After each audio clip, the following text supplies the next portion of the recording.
In this video I will show you I will actually continue from the previous video, and I will run the main function that will simply create the objects of the unordered linked list.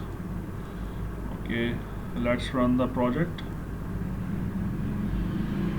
and it says that enter integers ending with -999, and let us enter some integers.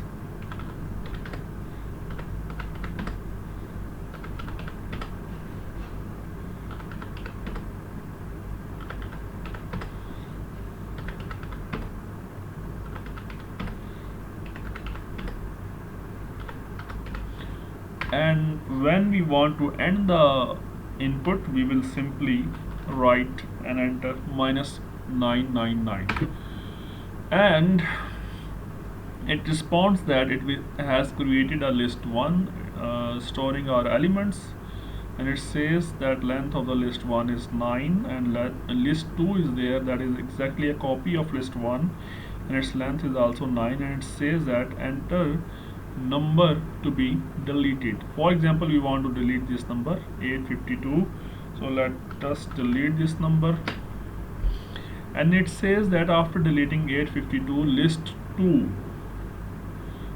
2 is now operated, and 852 is removed, and output list 1, and list 1 using an iterator. We will see this how we use iterator to run through the loop of the elements. Let us see the code of the main function.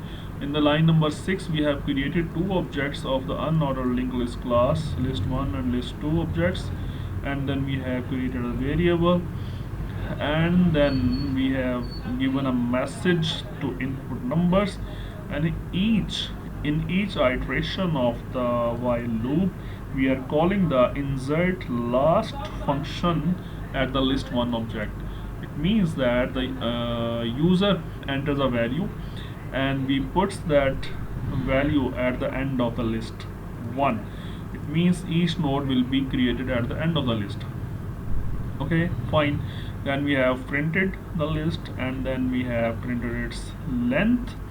Then we have assigned list 1 to list 2 using the assignment operator, that is calls the copy linked list function, and then we have printed the list 2 and its length, and then we have asked the user which number do you want to delete. We have entered num, and we have called the delete node function, which finds an item from the list 2 and deletes this node, and then we have printed the list 2 again, and then we have printed the length.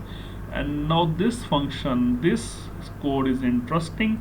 You can see here we have created an object it of linked list iterator class. I have already discussed this, that linked list iterator class is a class which provides an object to iterate through the all elements of the list.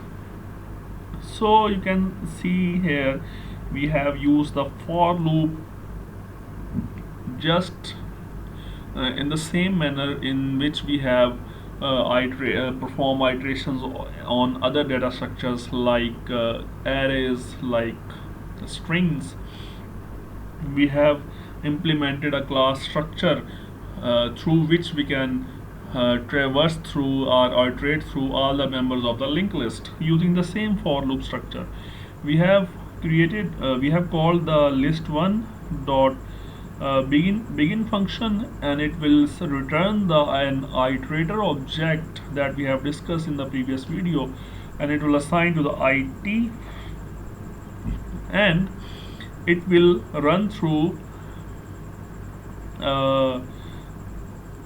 until it reaches at the end of the list, and after each iteration it increments in the iterator object. So in this increment prefix increment operator simply moves the iterator object from the first node to the second node to the third node, then fourth node, and at the each iteration it simply gets the value in the linked list object and prints the value. It's okay. This is interesting function.